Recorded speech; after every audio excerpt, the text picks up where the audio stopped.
All right, so we're gonna start going back into psychodynamic. Before that, though, there are going to be 3 questions I'm gonna have you guys answer throughout this presentation in order to get credit for today's class. So if you want to be counted present, then you will need to answer the 3 questions that are spread throughout this lecture and upload them to Canvas. And so I'll be putting out an announcement about that shortly. And then I'll switch over the Chapter 2 CTQ so that you can actually submit it online. Let's go ahead and get into the lecture. So remember, we're leaving off with psychodynamic theory. So psychodynamic theory is going to seek to understand how the unconscious impacts the conscious. So our behaviors that are impacted by the experiences when we were young. And so it's a lot of childhood relationships, and especially with the parents. So our older school psychodynamic theorists are going to state that our parental relationships are going to have the most impact. And then other therapists throughout time are going to look more at just relationships in general and how we've internalized those messages. So remember, the strengths of this is that we're able to explain abnormality in the same way we explain normality, and in so that we have our id, our ego, and our superego, and that balance is what creates normal functioning. But when it's imbalanced, is when we have abnormal functioning. But remember, it is very difficult to research. And so, when we talk about the effectiveness of a psychodynamic model in terms of treatment, it becomes more difficult to state how effective it can be because it's so difficult to research. We're shifting gears, moving into the cognitive behavioral model. So notice that we are now looking at this interplay between our thoughts and our actions, and that we're gonna combine these two originally separate theories in order to understand how psychological abnormality occurs. So this model's focus is on the maladaptive behaviors, meaning that they're behaviors that were meant to be a solution to a problem in a person's life, but they're now actually causing more problems. And for the cognitive side, we're looking at how a person thinks, their inner experiences. So if you remember back to things like introspection in earlier psychology, this is kind of the foundation of cognitive theory.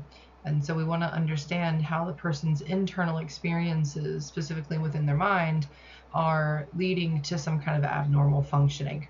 And so we are sharing these key principles of both of these models in an attempt to understand and then treat. Now you'll see this off to the left of the screen. You'll see what we call the cognitive triangle, or the CBT triangle. So we have this visual of how thoughts and feelings impact behavior. So we typically understand that thoughts and feelings can kind of co-occur, and that our behaviors are often based on what we're thinking or what we're feeling, or an interplay of both.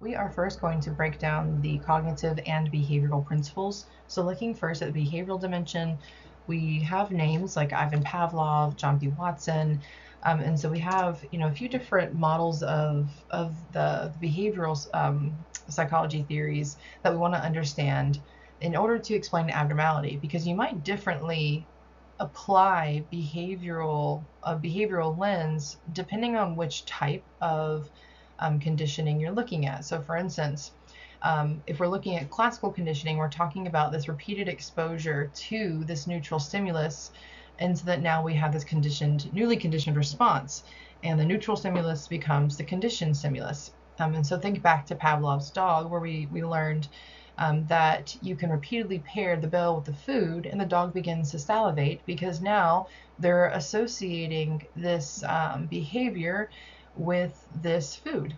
So the dog begins to salivate at the bell.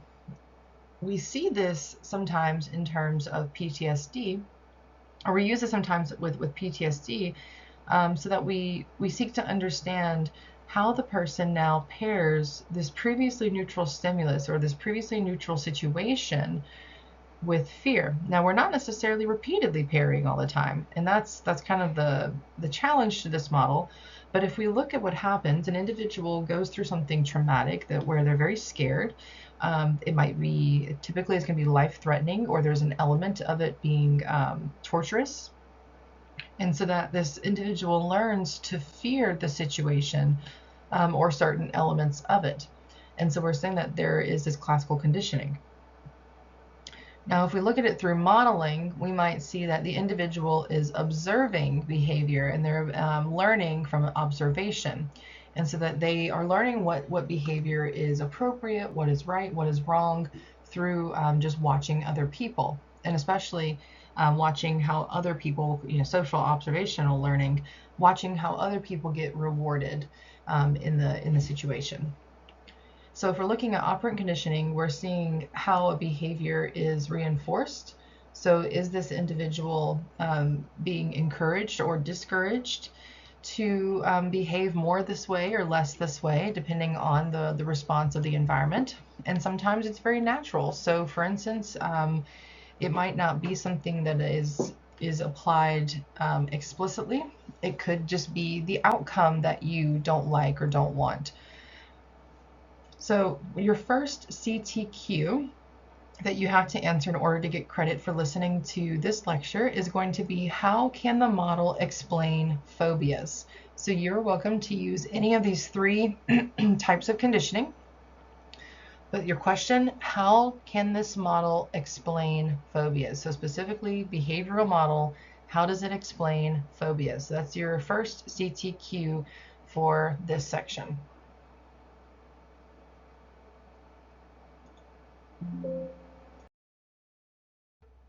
Now moving into cognitive, notice that we're going from what is outwardly observable into what is not inwardly observable. We're not going to be able to necessarily observe what's happening anymore because we are talking about thoughts. We're talking about this person's inner experiences and how their mind works. So the cognitive dimension is often going to look at the thought patterns. So we're looking at maladaptive ways that this individual begins to think. Now, common terms within the cognitive model is going to be cognitive distortions. So notice that we have a few examples over here, like mind reading. So mind reading is going to be where we assume what people are thinking or feeling. And that's going to be through our own lens, which is why we call it a cognitive distortion. If we are catastrophizing, we are assuming worst case scenarios. So this might be if you have a meeting with a boss that he just suddenly puts on you, you might figure that it's going to be that you're getting fired. If you are running late, you might be in the state of magnification, where you feel like you're just messing everything up and everything's going to go horribly. So you have a few different types of cognitive distortions. So we are focusing on this maladaptive thinking pattern within the cognitive model. So when we're talking about how we help clients using this model, we want them to understand the different types of thought patterns that they have, and how, for one, they are not helpful to them, they're not workable, and they're not necessarily based on any fact.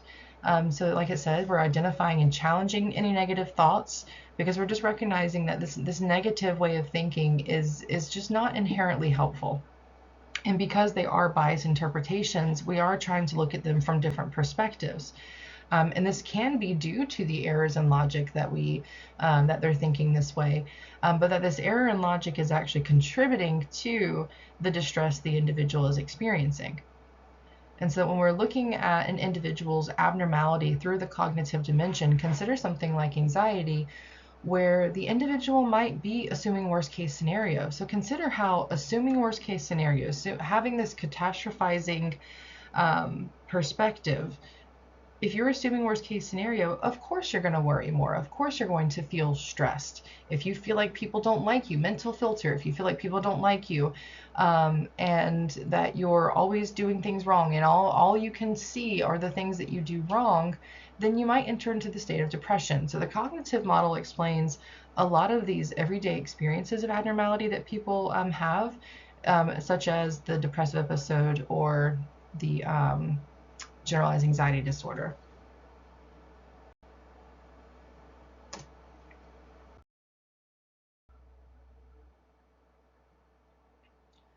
So combining these two things, we have a great example in the book that it goes through in detail of social anxiety disorder. So I have this visual that can help you understand how CBT kind of puts both of these models together, and how we have the major principles working to explain abnormality. So a great example of this, social anxiety disorder. So what we've recognized over time is that this interplay between the thoughts, feelings, and behaviors creates this cycle where a person kind of gets stuck. And the way that the person behaves actually impacts how they think about themselves and the situation. And again, that's where we see the cycle come up. So that we have a few different elements. So if you look to the right, we are holding unrealistically high social standards. So consider that's the cognitive side.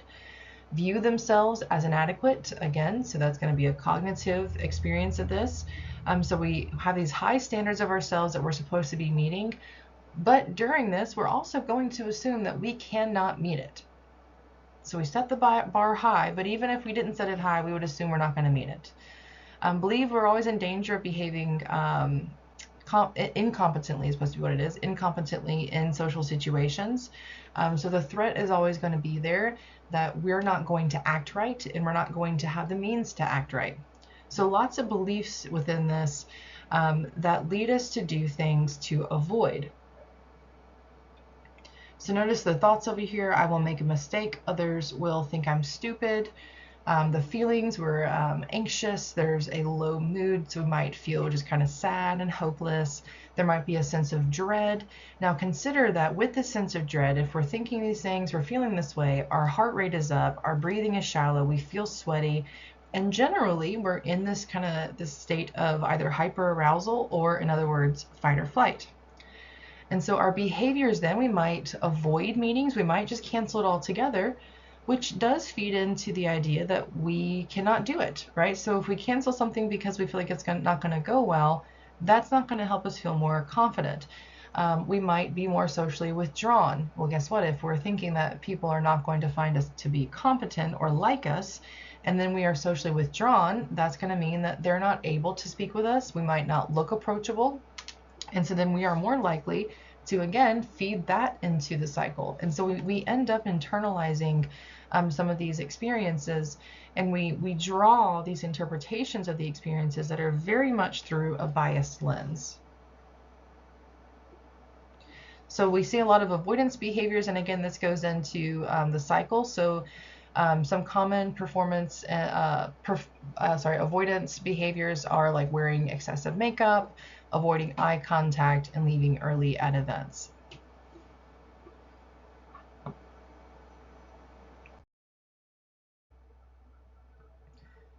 So some of the treatment that's involved is going to be exposure therapy. We see exposure therapy being very helpful to people facing fears. So from the CBT perspective, what they're going to state is that because of the avoidance that typically occurs due to the fear or due to the expectation of the outcome, the avoidance actually creates more intensity to the experience. So that very much goes in line with that classical conditioning or operant conditioning perspective, right? So if we look at it from a behavioral lens, we're saying that your actions are actually going in this, like how we pair it with cognitive, your actions are going to have an impact on how you think and feel about the situation. So this is where we really see this model come together. So let's look at this short clip of what exposure therapy is. And hopefully you guys can hear it. Free and flexible and creative was really essential to what I wanted to make, and I didn't find a platform that did that. Good job being calm while he puts his paw on you. Just a few months ago, this would not have been possible. When I saw a dog, I thought he's like gonna jump on me. Zoe's mom said it got so bad her daughter would cross the street to avoid coming into contact with the dog. Nothing is worse for a mother than to see your daughter, or any child, feel that afraid. Experts say certain stressors can cause fear, anxiety, or obsessive compulsive behaviors in a child or teen. The child starts to avoid things that are provoking that sense of distress. Psychologist Jill Aaron-Rich May says parents tend to help kids avoid those triggers, creating a habit. Let's cross the street. Let's move away from it. Let's not get yourself upset about this. So she's leading a study investigating whether exposure therapy can help children with emotional disorders. Moving toward and experiencing uncomfortable emotions instead of avoiding or moving away from them. Zoe met with a therapist to talk about her fear. Then she was gradually introduced to pictures and videos of dogs before meeting the real thing. At first, Zoe would watch a dog from another room, and then slowly then she became into the room. After 8 sessions, this was the result. Zoe was able to play with Bowser without any fear or anxiety. He was sitting on my lap. I fed him the treats. I was playing with him. Very overexcited. The doctor says that parents can actually practice this exposure therapy at home, but advises you to be very positive and patient with your child. The study, funded by the National Institutes of Health, is also training more therapists about this form of cognitive behavioral therapy. For HealthLink, I'm Amity Adrisi. Okay, so for exposure therapy, remember, we are going to repeatedly pair the individual with this fearful situation in an effort to overcome the fear. So if we look at this from a little bit more of the behavioral perspective, notice that we're talking about is almost like reversing this paired association. So when we use this in practice, and this is something that I've used before with many clients, our goal first is to establish a hierarchy because, for instance, if I always use the example of if an individual is scared of snakes, I'm not just going to bring a live snake into the office the next time we work on exposure therapy. We're actually going to create this hierarchy of fears where we first look at what's the first step that we feel that is doable in overcoming this fear. And so that might be first just talking about snakes. And as we're talking about snakes, we're going to introduce self-soothing techniques. So we usually pair mindfulness or regulation strategies during this exposure hierarchy that we're using. And so over time, what we find is that the person becomes more confident. They begin to reassociate this event, and the thoughts and feelings do end up naturally changing and sometimes very intentionally changing over time.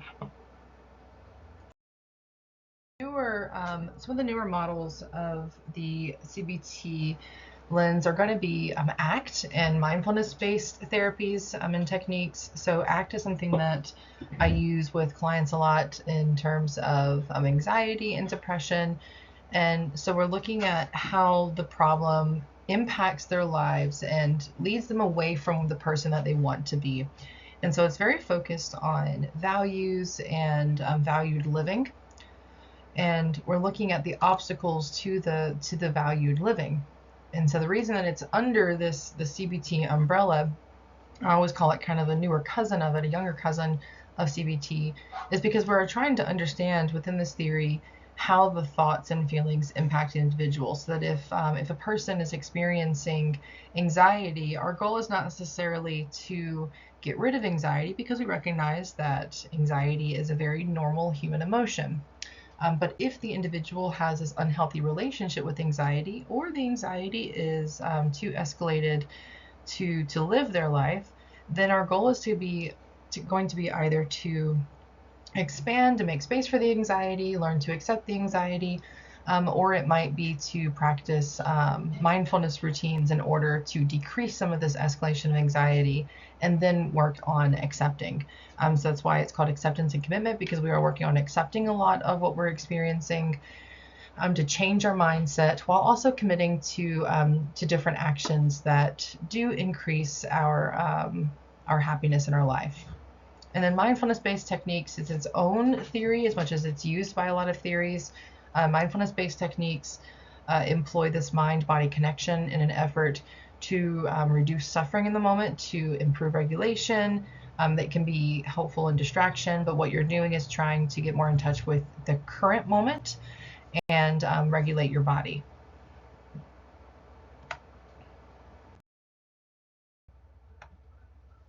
All right, so the model of CBT has a lot of strengths, and especially in terms of research. So that is why it's a powerful force. If you go get a psychological evaluation done, for the most part, you're going to be referred to CBT or DBT therapist, because there's a lot of research about how effective CBT can be.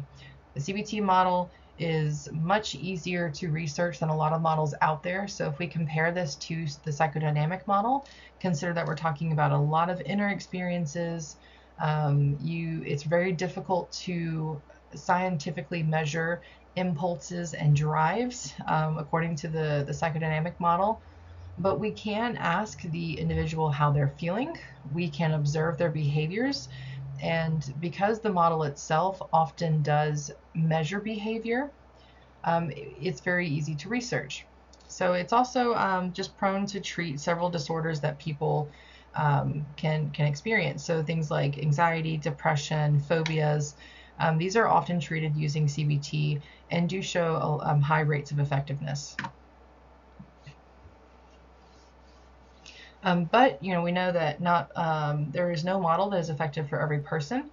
And some people don't like the structured approach of CBT. It can also be much more directive. So in other words, the therapist is kind of more in charge. They're considered the authority. So a CBT therapist or psychologist is going to be very directive, very in charge in the session. And some clients don't particularly like that. They want something that's more process-based. And we'll see how this compares to a humanist model in terms of the therapy side.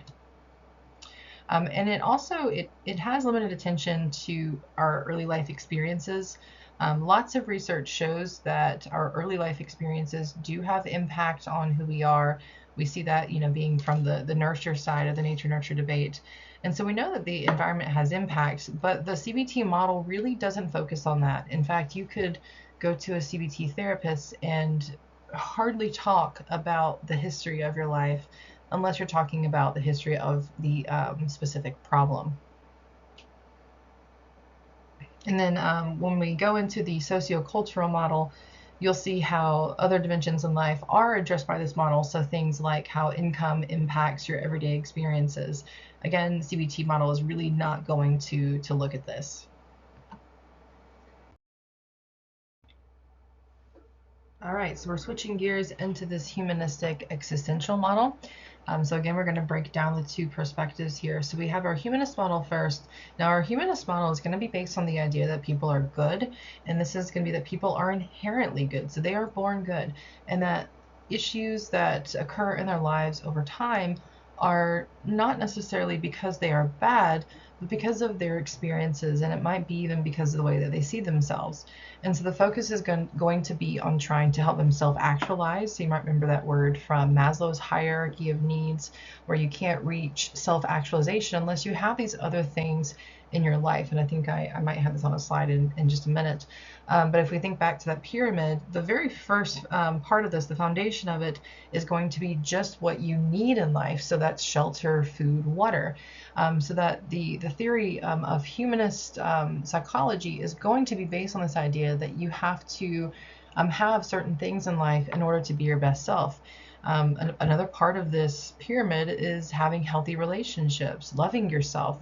And so that all of these things are going to lead to a person being psychologically healthy. And so that abnormality is caused by something happening within their relationships and how they see themselves. Maybe they see themselves as worthless. And so that this is not going to help them self-actualize, and that they cannot even be their best selves unless they have what they need. The existentialist view, on the other hand, you might have heard of existentialism before.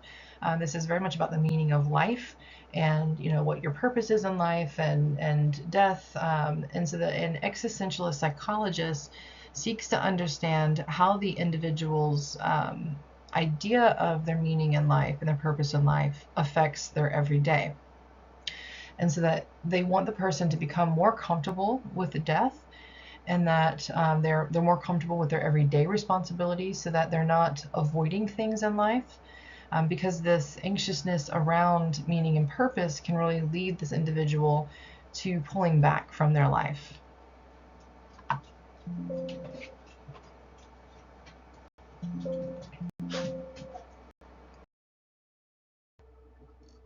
So So then combining these models, we see in therapy this use of Rogers, what we call today person-centered therapy, where we are looking to use unconditional positive regard. So remember, the basis of this theory is that people are good, and so that we're not going to try and judge them, we're going to try and understand them and even validate them. So that we believe that all people are deserving of unconditional positive regard. And if we can model this to them, then we're hoping to teach this to them. And so during therapy, with a person-centered approach from this particular model, there is this unconditional positive regard where, again, we're not judging, we are understanding, we are seeking to encourage them, we are trying to apply empathy. And so that's, a kindness, a compassion, that we genuinely care. And so we're not pretending, but there is this genuine idea that we see them as inherently good, and we are working for them to reach that state as well. Now, this is very difficult to research for maybe some obvious reasons, but it's really hard to measure this particular model, the humanistic existential model, because there's not a ton of very tangible interventions. So that client-centered therapy is a lot of process therapy. In other words, it's a lot of discussing. We're not talking about thoughts, feelings, behaviors.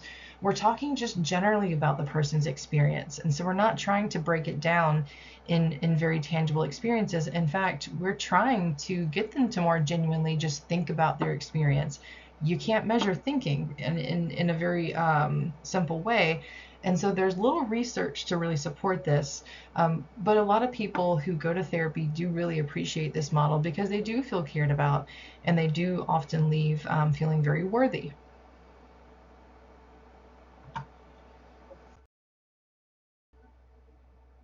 All right, so I'm going to upload this clip to save some time. This is a great example of Carl Rogers doing person-centered therapy.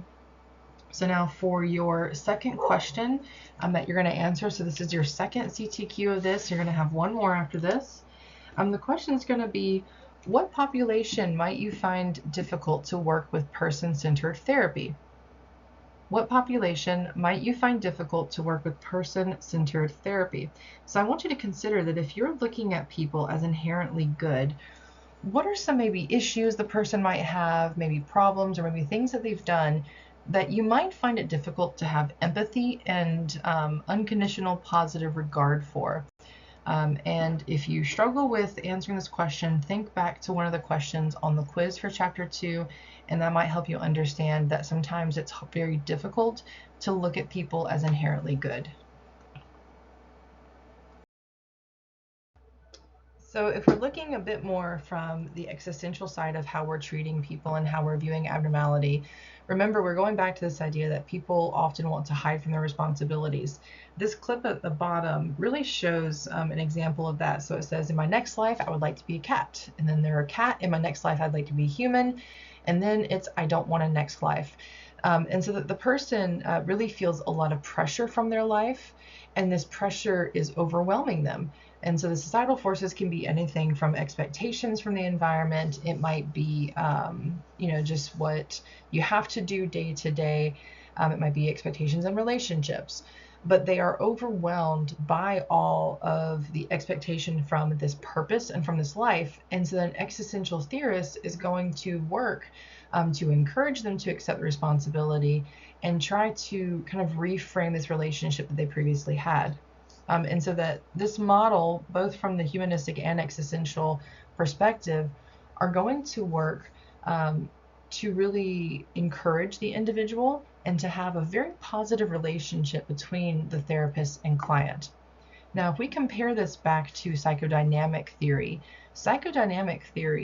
really doesn't stress the relationship between the therapist and the client, or the psychologist and the client. CBT does a bit, but that's more of your modern day CBT. If we look at the humanistic existential model, the relationship between the therapist and the client, so the person who's treating and the client, is going to be a part of how they see change in this individual. So that if there is not a strong relationship between the therapist and the client, that the outcome of therapy is actually going to suffer from that.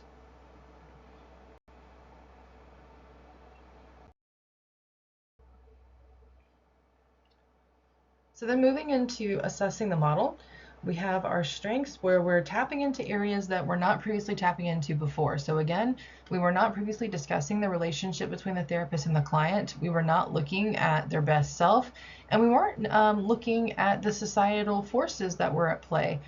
So that with this model, we are looking at areas that other models have not gone into yet. And we are emphasizing the individual and their experience of their situation. And again, we are very optimistic and we're emphasizing health. But when we're looking at the weaknesses, again, it's very impossible to research. And in fact, the existential theorists are going to say that you should not research it because you just simply can't, and it's not actually helpful. Because what we're seeking to do is encourage this person, and that research is going to actually create an expectation that they have to be something, and so that we can't research this model.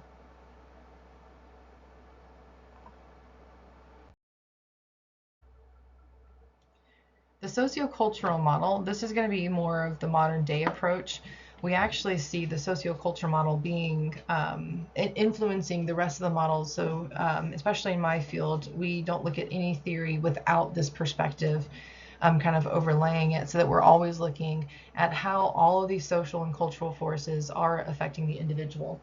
But if we're looking just at the sociocultural model in terms of psychological abnormality, we're looking at how these social and cultural forces influence the individual. So we're looking at things like social labels and roles. So what are the expectations from society? How are we viewing this particular label, both from the societal and the individual role or individual perspective?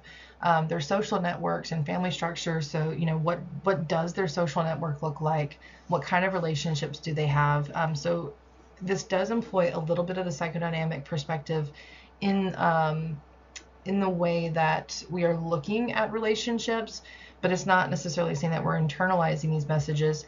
It's more of looking at how currently the relationships have impacted us and how the history has led us to the point that we are at in our lives.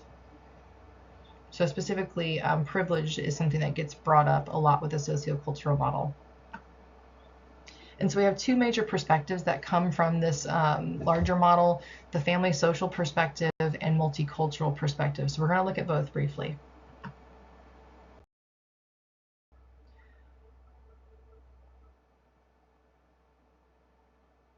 So when we're looking at how sociocultural model explains abnormal functioning, we're saying that we have this interplay of a few different aspects. So first, you know, family relationships, like I mentioned. Do they have healthy family relationships? Are they close? Are they too close in terms of especially things like parents and kids? Do they, you know, what are their social interactions like? Do they have a healthy social network? Do they have access to friends and support systems?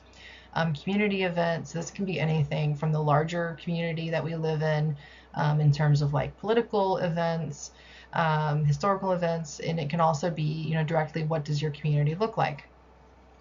And so that the sociocultural theorist is going to look at how all of these aspects impact the individual and lead to abnormal functioning. So something like depression, you know, does the individual feel like they have close relationships? Do they feel like they have a support network? Do they have a lot of issues with income? You know, do they feel overwhelmed with bills? And that, so that they're going to look at how this impacts their depression.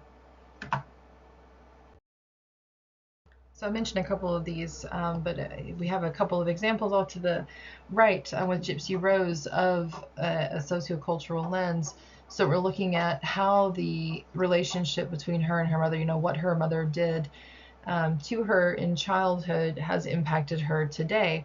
And so in sociocultural model, we are often looking at, you know, all of these factors in terms of normal and abnormal behavior. So we're not necessarily saying that you're either going to have normal or abnormal, but we might say certain parts of the behavior are abnormal because it's not really workable.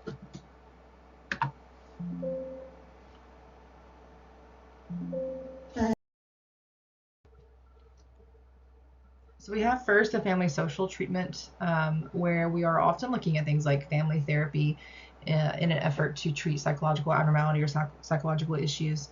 So that if we're looking at it from the sociocultural lens, we're saying that the issue might be arising from, issues within the family. And so we want to help the family communicate, have healthier behaviors, increase the closeness, or increase boundaries, so that the problems can eventually decrease. So we have things like group therapy, support groups, self-help groups. We have family therapy. This is what I do at times, family systems approach. Couples therapy can be very helpful. And then community treatment methods can be very helpful. So this is going into either prevention or treatment. So your sociocultural model is going to employ this preventative model as well in a lot of treatment.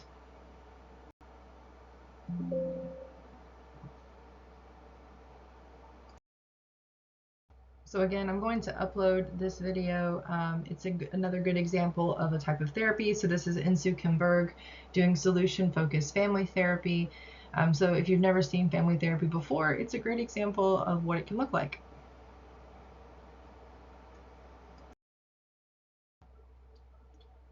And then further into the multicultural theory of the sociocultural model, we're looking more at how culture impacts the individual. So all behavior and treatment are best understood in the context of culture and the external pressures in that context. So I have this picture of intersectionality, and I have this because this is a great example of how all of these pieces of who we are can impact our experience in life. So consider how access to education is a privilege in itself, and just you being in college gives you a different experience in life. Your age gives you a different experience. If you have housing, your type of housing that you have, and it's not even just each of these pieces individually, but how they have an interplay together. So for instance, you might have housing, but maybe where you live separates you from your support network. Maybe where you live increases the stress because of the finances, the financial situation. So the idea of intersectionality is that we want to understand how all of these pieces impact each other and provide this unique experience to the person.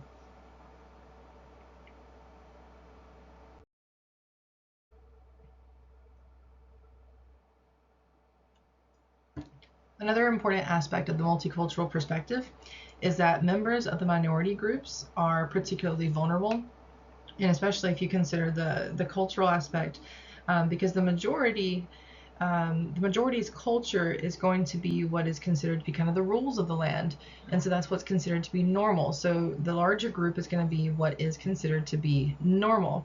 But you have these subgroups, these minority groups that also have their own cultural values, cultural experiences, and cultural norms. And so the multicultural model seeks to understand the impact of what is deemed normal by majority and how this affects the minority's experience.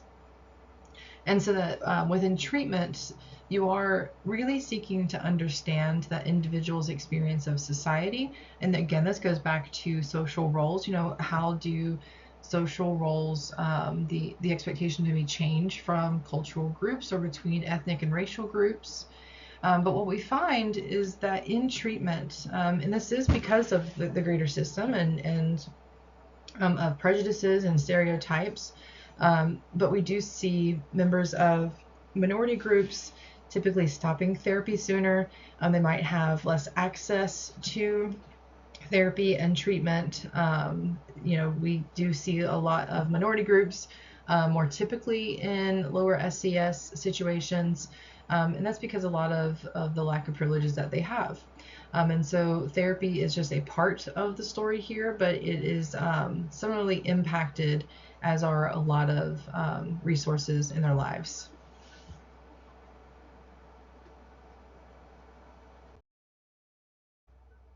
So some of the strengths to this model is it does help us understand from, again, an entirely different perspective of how things like culture and ethnicity impact the individual. And we are looking at social roles and how they think and feel about these roles, how other people think and feel about these roles impacts the individual. So we do see more successful outcomes when we use this model, especially for certain groups. But again, just like your humanistic perspective, research can be very difficult, and we don't necessarily have a good tangible way of predicting abnormality like we would with something like CBT. With CBT, we can say with these cognitive distortions, you're likely to feel this way and to behave this way. With this model, we don't really have that same kind of structure.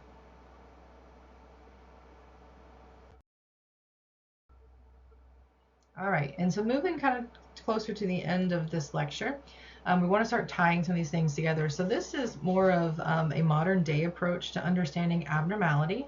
So this, you're going to see this kind of picture come up a lot in our lectures, especially at the end of each of the chapters. So get used to understanding what this model is speaking to.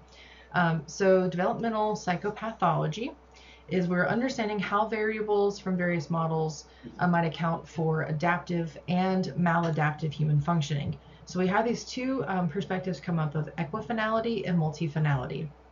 So you see here, equifinality is going to be that you have two different experiences that end up in the same place, so that you have up top unfavorable genetics, difficult temperament, ineffective parenting leading to conduct disorder. This one, we're not saying that there's, we might have favorable genetics. We might instead have a high need for approval instead of a difficult temperament, but we're still leading into conduct disorder. So the idea of equifinality is that we can have a lot of different points that can lead to the same outcome. Multifinality, though, is going to state that we can have a single starting point. So they could both have unfavorable genetics, difficult temperament, but we might have different outcomes. So we're going to look at how these two principles show up for many different disorders, and especially when we start looking at your childhood disorders, how those over time can play into the idea that if we intervene early, then we might see different outcomes for this person. All right, so this is a great chart to use when you start working through your models for the paper. So it's very helpful to understand what each of these sections is saying, so that we're looking at all these models through a few different comparisons. We have, what their cause of dysfunction is. So notice that for like biological, we're saying that there is some kind of organic malfunction versus a family social model or socioculture. They're breaking these down. We're saying it's a family stress. What kind of support for research do we have? Notice that your strongest is going to be your cognitive behavioral and your biological, and your weakest are going to be your humanistic existential for intentional reasons. The consumer designation is going to be the clients who is actually consuming this and what they're called. Notice the words client for these kind of newer models, and so that patient, we see this comparison today, that patient implies that there's something wrong with the individual, that they're diseased or disordered, where the word client refers to somebody who is consuming a product. Because consider that you're going to refer to a client maybe in terms of marketing or within law, but if you go to the hospital, you are a patient. The therapist's role, we see this compared a lot in terms of therapy and counseling. So in biological, they're often going to be the doctor, they're going to be a psychiatrist, maybe a psychologist, but more typically a psychiatrist or an MD. Within psychodynamic, you're an interpreter, so you're trying to understand what this individual is needing and what the abnormality is. With cognitive behavioral, you're very collaborative, and again with existential. Humanistic, you're an observer. You're not trying to direct. You're trying to help them understand, but you're not trying to direct. And here we're cultural advocates, so we are very much equal within these models of therapy. And then we have some key therapy techniques. Some of these we don't really have maybe specific interventions, but notice here free association, interpretation, and then we have our therapy goals. So what are we actually trying to lead to? So cognitive behavioral, we're trying to lead to more helpful thoughts and behaviors, multicultural, cultural awareness, and comfort. So use this, this chart when you're going through your paper. Last semester, what I noticed that when people were seeking to break down two of the different theories, they could explain the model briefly, but they really struggled to understand some of the finer points of the model. And I feel like using this can be a helpful way of understanding how to compare the two perspectives. Okay, so this is going to be your third critical thinking question. This is the third one. To get credit for this, you will answer this question here. And you can pick 3 models to use to ask a question. So for instance, you might pick the first 3. You're going to provide a question that you would ask trying to understand this person from this model. So that if you're, for instance, looking at it, you cannot use this question, but if you're looking at it from a psychodynamic perspective, I might ask this person, who is somebody that has used the term lousy before to describe her? Where has she heard this word lousy before? And so I might be seeking to understand, is this something that she's internalized? Is this something that's actually kind of showing up from something that's happened in her childhood? Or maybe a person has used the word like lousy growing up a lot. So you're going to pick one question for just 3 models. So pick 3 models to choose, or choose 3 models, and you're going to come up with one question that you would need to ask this person to understand a little bit more about them. So just one question from 3 models. All right, so this is the end of today's lecture. So make sure you do go online and submit your answers to these 3 CTQs today. So remember, the first one was about the behavioral model. The second one was the humanistic. And then we have this question. It's going to have 3 questions to it. So make sure you upload that. It doesn't have to be in any certain format. You can upload it right into the box. Just copy and paste. That's fine. If you have any questions specifically, I'm going to leave the discussion part open on that assignment so that you guys can ask questions there. But I hope you guys have had a good snow week, and we will meet for class on Tuesday.